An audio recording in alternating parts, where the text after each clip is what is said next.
प्रणाम।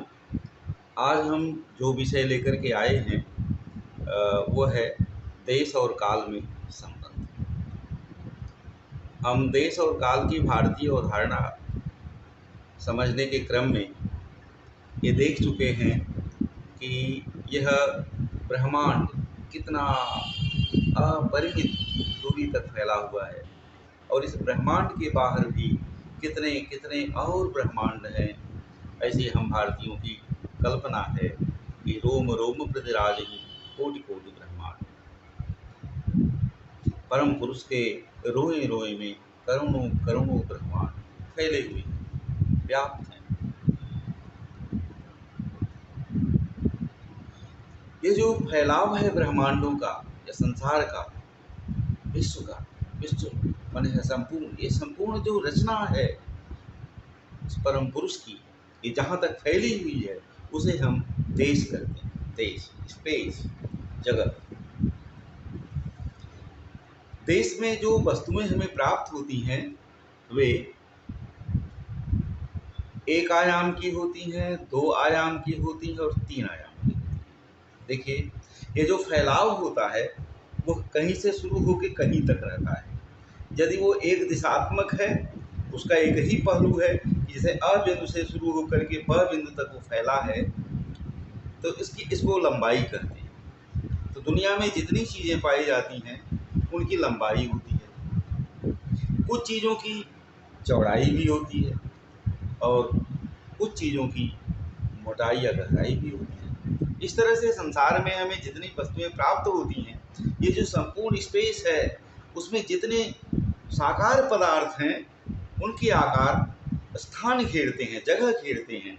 और जगह तीन प्रकार से घेरते हैं, लंबाई में घेरते हैं, चौड़ाई में घेरते हैं, ऊंचाई या गहराई में घेरते हैं। इस तरह स्थान घेरने वाली चीज़ों को त्रिआयामिक कहा जाता है। तीन आयाम, तीन पहलू वाली वस्तुएं। जैसे हम कहते हैं कोई स्वर है, ऐसे करके हम कोई स्वर कहे तो एक समय से शुरू होकर के, एक बिंदु से शुरू होकर के और कुछ दूरी तक चलता है लंबाई।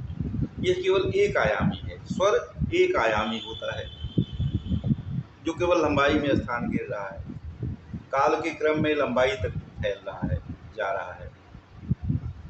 और जैसे कागज़ की शीट है, कागज़ की शीट पे हम कोई चित्र बनाते हैं तो कागज़ की शीट लंबाई और चौड़ाई वाली होती है और उसका सरफेस प्लेन होता है। उस पर जब हम कोई चित्र बनाते हैं तो उसमें चित्र की ऊंचाई या गहराई हम आभासीय दिखाते हैं, जो वास्तविक नहीं होती है। उस कागज़ पर हाथ फेरिए तो कागज़ प्लेन रहता है, लेकिन उस पर जो चित्र अंकित होता है वो ऊंचा गहरा ऐसे दिखता है।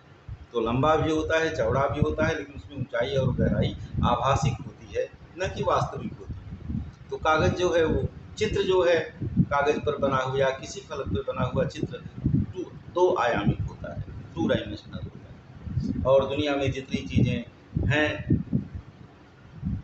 जो आकृतियों में हैं वे प्रायः तीन आयाम की होती हैं। जैसे ईंटा है, पत्थर है, मेज है, कुर्सी है, हम हैं, जिनकी लंबाई है, चौड़ाई है, ऊंचाई या मोटाई भी है। तो देश जो है वो तीन आयामों में सोचा गया। इसी तरह से काल, काल माने टाइम, टाइम भी एक आयाम बनता है। टाइम जब से ये सृष्टि बनी होगी, जहाँ तक फैला हो ये विश्व ब्रह्मांड भले क्यों ना, जब से ये बना होगा तब से समय गुजर रहा होगा और जहाँ तक इसका फैलाव है उसके एक एक बिंदु पर समय गुजर रहा हुआ है, उसके एक एक स्थान पे समय गुजर रहा होगा।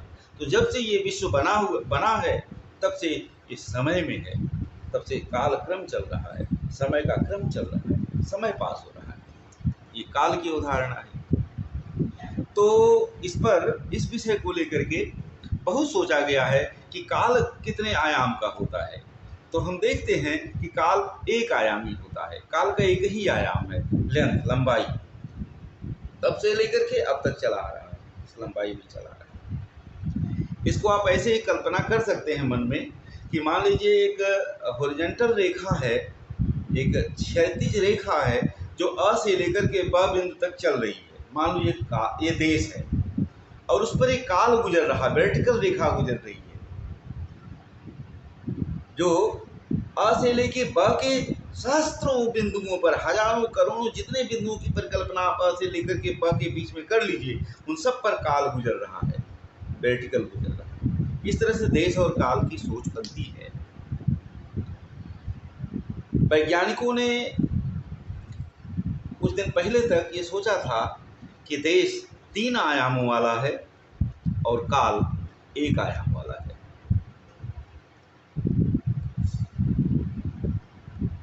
देश और काल में क्या कोई संबंध है? संबंध तो दिख रहा है भाई, कि जब से ये विश्व ब्रह्मांड दुनिया बनी होगी तब से ये फैली है, स्थान घेर रही है। अच्छा, और जब से चीजें बन के फैली होंगी तब से उन पर समय गुजर रहा होगा। तो प्राय ये माना जाता है कि देश के 3 आयाम हैं। देश एक अलग सत्ता है, फैलाव, और काल एक अलग सत्ता है जो उस पर गुजरने वाला एक वर्टिकल, माने एक ऊर्ध ऊपर नीचे की रेखा वाला एक लंबाई वाला एक आयाम ऐसे गुजर रहा है। तो हम बताए कि कुछ लोग ये कहते हैं कि देश के 3 आयाम और काल का 1 आयाम, ये दोनों अलग अलग सत्ताएं हैं, इसीलिए तो उनको देश कहा, काल कहा। जो गुजर रहा है काल है, जो क्रमानुगत हो रहा है काल है, और जो फैला हुआ है वो देश है। कुछ लोग ये कहते हैं कि ये देश और काल सचमुच में है, देश है तभी तो उसमें चीजें हैं, चीजों की सत्ता है।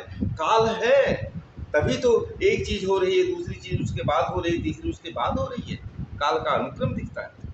तो देश और काल वास्तविक सत्ता है। कुछ लोग ये विचार करते हैं कि नहीं, देश और काल ये हमारी सोच की धारणा है, सोच की अवधारणा है, ये वास्तविक नहीं है बल्कि आत्मगत धारणा है, ये सब्जेक्टिव धारणा है, ऑब्जेक्टिव नहीं है देश और काल। विज्ञान इन्हें ऑब्जेक्टिव मान के चलता है। देखिए, विज्ञान हर चीज को प्रमाणित करके तब मानता है, लेकिन विज्ञान की 3 स्वयं सिद्धियां हैं जिन्हें वो बिना प्रमाणित किए मान लेता है। विज्ञान इन तीनों स्वयं सिद्धियों पर ही आधारित है। यदि इन्हें खंडित कर दिया जाए, इनको हिला दिया जाए, इन स्वयं सिद्धियों को गिरा दिया जाए, तो विज्ञान का भवन अपने आप ढह जाएगा। वो 3 स्वयं सिद्धियां विज्ञान की क्या हैं? वो 3 स्वयं सिद्धियां हैं कारणता का सिद्धांत। जब से दुनिया बनी होगी, एक घटना के बाद दूसरी घटना, दूसरी के बाद तीसरी घटना, यानी जितनी वस्तुएं हैं उनके पूर्व में कोई घटना होगी, यानी उनके पूर्व में कोई उनका कारण होगा। पूर्ववर्ती घटना कारण होती है, पश्चातवर्ती घटना उस घटना का, पूर्ववर्ती घटना का कार्य होती है। ये विश्व की जो श्रृंखला है वो कार्य कारण में बनी हुई है, ऐसा विज्ञान मान के चलता है। तो कारणता का सिद्धांत। दूसरी बात क्या सत्य मान के चलता है विज्ञान? वो देश और काल की अवधारणा को सत्य मान के चलता है कि चीजें हैं, घटनाएं जो घटित हो रही हैं, वस्तु और तथ्य जो हैं वे देश में हैं और काल में घटित हो रहे हैं। तो देश और काल को वास्तविक मान के चलता है। और तीसरी जो स्वयं सिद्धि है विज्ञान की, वो है जगत की बाह्यार्थता। जगत मेरे मन से बाहर है इसलिए मुझे दिखता है। ऐसा नहीं कि मेरे मन में है, मेरे सोच में है, और मैं जैसा जहाँ चाहूँ अभी सोचूं कि आसमान में हाथी दिख जाए तो हाथी दिख जाए, ऐसा नहीं है। हाथी जहाँ होगा वही मुझे दिखेगा। तो जगत की बाह्यार्थता, ऑब्जेक्टिविटी ऑफ द यूनिवर्स, और कॉन्सेप्ट ऑफ टाइम और स्पेस, और थियरी ऑफ कॉजलिटी, कारणता सिद्धांत, देश काल की अवधारणा और जगत की बाह्यार्थता। अब ये अलग बात है, कुछ दार्शनिक हैं जो इन तीनों पर सोचते हैं कि क्या तीनों वस्तुतः सही है, क्या कारणता सिद्धांत इस्टेब्लिश हो सकता है। कारणता सिद्धांत को ही हम नैतिक संसार में कर्म सिद्धांत मानते हैं, अपने नैतिकता की दुनिया में इसको कर्म सिद्धांत के नाम से जानते हैं। और कारणता सिद्धांत को सबसे पहले फिजिक्स ने ही चैलेंज किया, माइन्यूट फिजिक्स ने। लॉ ऑफ अनसर्टेनिटी, हाइजेनबर्ग का जो खोज है, उसने पहले इसे हिला दिया कारणता सिद्धांत को, कि इलेक्ट्रॉन, परमाणु के अंदर के इलेक्ट्रॉन अकारण अपनी दिशा बदल देते हैं, उसका कोई कारण नहीं। ऐसे ही देश और काल को लेकर के जगत की बाह्यार्थता का जहाँ तक सवाल है, तो सत्ता अनुभव मूलक है। हमारा देखना, हमें वही चीज दिखेगी जिसे हम देख पाएंगे, जिसे हम देख पाते हैं उसी की सत्ता मानते हैं। इन लोगों ने चैलेंज कर दिया कि जगत वस्तुगत नहीं बल्कि आत्मगत है। और देश और काल की सत्ता को लेकर के जब हम सोचें तो देश और काल ये वास्तविक सत्ता है कि नहीं, इस पर भी बहुत कुछ सोचा विचारा गया है। देखिए, विज्ञान, न्यूटन इत्यादि लोग ये मानते रहे हैं कि देश 3 आयामिक है और काल 1 आयामी है और दोनों अलग अलग सत्ताएं हैं। आइंस्टाइन जब आए तो आइंस्टाइन ने कहा कि नहीं, जहाँ जहाँ देश है वहाँ वहाँ काल है, जहाँ जहाँ काल है वहाँ वहाँ देश है। तो ये दोनों अलग एंटिटीज नहीं हो सकती, बल्कि ये दोनों एक ही हैं और इन्हें में 3 और प्लस बराबर 4 आयामिक सत्ता मान लेना चाहिए। तो आइंस्टीन ने एक सिद्धांत दिया, 4 डायमेंशनल स्पेसियो टाइम कॉन्सेप्ट, देश और काल का 4 आयामिक अवधारणा। बीच में कांट का नाम आता है, जो बहुत बड़े जर्मन दार्शनिक थे, बहुत बड़े चिंतक।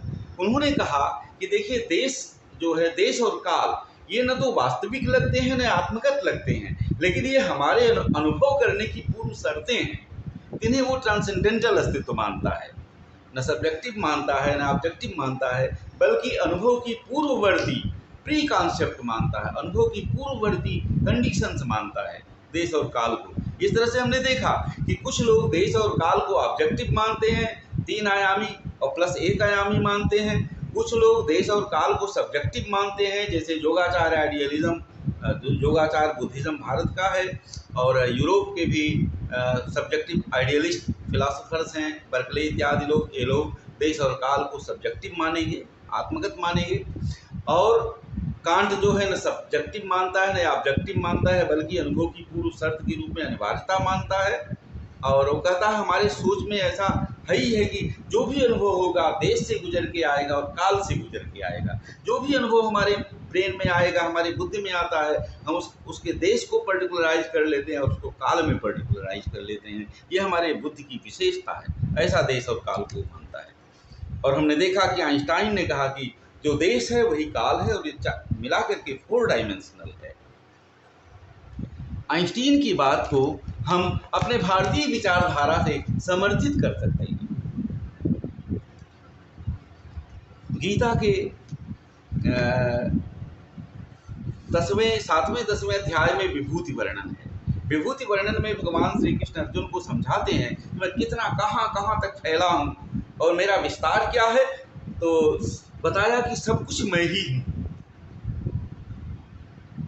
अर्जुन ने कहा कि यह स्पष्ट दिखता नहीं कि सर्वत्र हे भगवान तुम हो। सर्वत्र अगर आप ही हो तो आप मुझे दिखने चाहिए। वो स्पष्ट रूपों को गिनाइए जहां मैं आपके ईश्वरत्व को देख सकूं, समझ सकूं।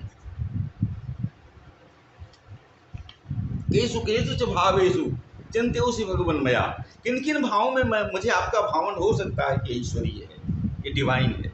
तब भगवान ने अपना विभूति वर्णन किया। पहाड़ों में मैं हिमालय हूँ, नदियों में गंगा हूँ, पेड़ों में पीपल हूँ, इत्यादि इत्यादि। और ये सब बताने के बाद श्री कृष्ण कहते हैं कि यद्यद् विभूति मत सत्वम श्रीमद ऊर्जित एवा, जो जो भी अस्तित्ववान है सब कुछ में मैं ही हूँ, सब कुछ मेरा ही अंश मात्र है। तत्तदेवावगच्छत्वम मम तेजो वंश संभवम, उसको तुम हे अर्जुन मेरे तेज और अंश से संभव मानो। और लास्ट में कहा कि अथवा बहुनैतेन किम ज्ञातेन तवार्जुन विष्टभ्यामिदं कृष्णम एकांशे विस्ततो जगत। मैं अपने एक हिस्से से इस संपूर्ण विश्व ब्रह्मांड संपूर्ण को मैं व्याप्त करता हूँ। सब मेरे एक हिस्से में है, यानी इसके बाहर भी मैं, यानी जहाँ तक देश और काल सोचा जा सकता है उसके बाहर भी भगवान है। और जहाँ तक ये सब फैला हुआ है जगत, जब से बना है तब से इस पर देश गुजर रहा, काल गुजर रहा है। जब से ये फैला हुआ है तब से ये देश में है और इसके बाहर भी मैं, ये सब मेरे एक हिस्से में। जब इतना सब वर्णन किया कृष्ण जी ने अर्जुन से, तो अर्जुन ने कहा कि मैं तुम्हारा वो रूप देखना चाहता हूँ, यदि संभव हो तो दिखाओ। तब भगवान ने अपना विराट रूप दिखाया। वो विराट रूप क्या है? विराट रूप दिखाते हुए भगवान ने बताया कि इहैकस्थं जगत कृष्णम पश्चाद सचराचरम। अर्जुन, मेरे शरीर में तुम संपूर्ण चराचर जगत को इकट्ठा देख लो। यह एक स्थम जगत कृष्णम, कृष्णम माने संपूर्ण जगत को इकट्ठा देख लो। पश्चात सचराचरम मम देहे गुडाकेश जच्चानत द्रष्टुमिच्छसि। मेरे शरीर में देख लो और संपूर्ण चराचर जगत को आकारित देखने के बाद इसके अलावा भी अगर कुछ जानना चाहते, देखना चाहते हो तो वह भी देख लो। यानी मेरा जो और दूसरा इसके बाहर वाला रूप है वह भी देख सकते हो। तब परिस्थिति ये बनी कि जब विराट रूप भगवान का देखा अर्जुन ने, वो डर गए और उसे हटाने के लिए प्रार्थना किया कि भगवान अब ये रूप जल्दी से हटाइए। उसी वर्णन में एक लाइन आती है, श्लोक है कि भगवान दिखाते हैं उनको अपना विस्तार। यह एक स्थम जगत कृष्णम पश्चात सचराचरम मम देहे गुणाकेश जच्चानत द्रष्टुमिच्छसि। और बताते हैं कि आई एम टाइम, दिखाते हैं स्पेस और बताते हैं कि आई एम टाइम, ये मैं काल हूँ। श्लोक है कि कालोऽस्मि लोकक्षय कृत प्रविद्धो लोकान समाहर्तुमिह प्रवृत्तः। मैं काल हूँ, दिखाते हैं विस्तार और बताते हैं कि मैं काल यानी समय हूँ। तो विस्तार और उस पर गुजरने वाला समय, इन दोनों की एकता को इंगित करती है हमारी गीता। अब देखिए, ये हमारे जो दार्शनिक विचारधाराएं हैं वो क्या कहती हैं। वो ये कहती हैं कि परम सत्ता सृष्टि के पहले कुछ भी नहीं था, सत्य भी नहीं है, सत्य भी नहीं, उसे क्या कहा जाए, कुछ नहीं कहा जा सकता। लेकिन जब उसने इच्छा किया कि एको हम बहुत श्याम, मैं ये बहुत के रूप में दिखाई दूं, व्यक्त हूँ अव्यक्त हूँ, तब उसने ये नाना रूपात्मक जगत फैलाया, जगत के रूप में अपने को व्यक्त किया। जब वो परम सत्ता अपने को जगत के रूप में व्यक्त करती है तब से देश फैलता है और उस पर काल गुजरता है। यानी देश और काल की अवधारणा तब से है जब से ये जगत बना होगा। जगत के बारे में हम जानते हैं, संसार के बारे में, यह अनादि है और अनंत है। ये पता नहीं कब से बना, पता नहीं कब तक चलता रहेगा। हाँ, ये साइक्लिक है, चक्रीय है। सृष्टि के बाद प्रलय, प्रलय के बाद फिर सृष्टि, फिर सृष्टि के बाद प्रलय, ऐसी ये साइकिल चलती रहती है, अनादिकाल से और अनंत तक चलती रहती है। इसीलिए इसका नाम है संसार। जरा सांख्य दर्शन का एक वो ले लीजिए, झलक ले लीजिए। सांख्य दर्शन में प्रकृति जो है जगत का मूल कारण है। प्रकृति जगत का मूल कारण है और तीन गुणों के कॉम्बिनेशन से बनी हुई है। उसके जो तीन गुण हैं वे गुण नहीं है, एट्रीब्यूट नहीं है, बल्कि उसके कंस्टिट्यूएंट्स हैं, उसके घटक। यानी सत्व नामक कुछ चीजें हैं, कुछ चीजें रजस हैं, कुछ चीजें तमस हैं। ये तीनों मिलाकर के जब कोई चीज अस्तित्वमान होगी उसको प्रकृति कहा। वो इतनी सूक्ष्म है, इतनी सूक्ष्म है कि उसको अव्यक्त कहा।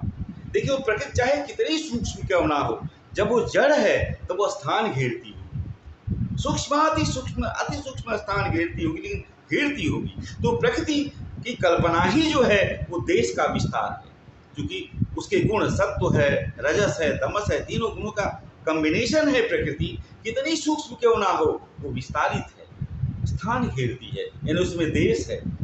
और ये माना गया है कि प्रकृति हमेशा परिवर्तनशील है, यानी उसमें चेंज आ रहा है, यानी उसमें काल उसमें निहित है।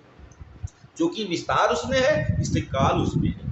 दो प्रकार की के परिवर्तन को सांख्य दर्शन मानता है, स्वरूप परिणाम, विरूप परिणाम। स्वरूप परिणाम तब होता है जब सत्व बदल के सत्व बनता है, फिर सत्व बदल के फिर सत्व बनता है, रजस रजस में परिवर्तित होता है, तमस तमस में परिवर्तित होता है। इसका मतलब गुणों में कोई विकार एक दूसरे के ऊपर चढ़ के कोई नई चीज रचना नहीं करते, इसलिए इस परिणाम को सांख्य दर्शन कहता है स्वरूप परिणाम। और जब पुरुष से टच हो जाती है प्रकृति, हिल जाते हैं उसके तीनों गुण, एक दूसरे पर चढ़ जाते हैं, तब विरूप परिणाम होता है, तब वो व्यक्त प्रकृति होती है। तब देश और काल स्पष्ट होने लगते हैं, देश फैलने लगता है, और प्रकृति तो काल में है ही। परिवर्तन हमेशा उसमें होता है, चाहे स्वरूप परिवर्तन हो चाहे विरूप परिवर्तन हो। हमने ये देखा कि भारत में देश और काल को अलग सत्ता नहीं माना गया, और ये माना गया कि जब से ये सृष्टि बनी तब से ये काल में है, जितना ये फैली है देश में है, और जहां तक देश फैला होगा उसके एक एक कण पे, उसके एक एक हिस्से पे काल गुजर रहा होगा, समय गुजर रहा होगा। और ये देश और काल ईश्वर के ही अव्यक्त के आयाम हैं, अव्यक्त के प्रारूप हैं, अव्यक्त के आयाम या साकार रूप हैं। जब तक ईश्वर साकार नहीं हुआ है, एको हम बहुत श्याम, और व्यक्त नहीं हुआ है तब तक देश और काल उसके ही अंदर समाहित है, उसके अंदर में ही है, स्पष्ट नहीं, व्यक्त नहीं हुए हैं। और जब ये जगत व्यक्त होता है तो देश में हो जाता है, काल में हो जाता है, तब से इसमें काल चलने लगता है, समय बीतने लगता है। और ये अनवरत काल से, अनादिकाल से और अनंत तक ये प्रक्रिया सृष्टि की चलती रहेगी। तो मैं आज के इस व्याख्यान में ये बताना चाहा कि भारतीय लोगों के लिए देश अलग सत्ता नहीं है, काल अलग सत्ता नहीं है, देश और काल एक ही चीज़ है। और ईश्वर के ही फैलने के बाद से, माने ईश्वर के दृश्य अव्यक्त होने के बाद से इनकी सत्ता बनती है। और ये जगत अनादि अनंत काल से चलता चला आ रहा है। इसलिए ईश्वर कब से सृष्टि किया है ये हम नहीं जानते। हम केवल इतना जानते हैं कि सृष्टि के बाद प्रलय, प्रलय के बाद सृष्टि होती रहती है। और ब्रह्मा तक की गिनती हमारे पास है। गिनती तो ब्रह्मा के बाद भी है कि इतने ब्रह्मा मरेंगे तब एक विष्णु की घड़ी होगी, इतने विष्णु 12 लाख विष्णु मरेंगे तब रुद्र का एक कला होगी, एक कलार्ध होगा, कला का आधा हिस्सा होगा। ये सब हम अनुमान किए हैं। लेकिन हम ये जानते हैं कि इस ब्रह्मांड के बाहर भी अनंत कोटि ब्रह्मांड हैं, उनमें कैसे क्या घटित घटना हो रही है इसके बारे में कुछ एक पौराणिक कथाओं में वर्णन जिक्र है।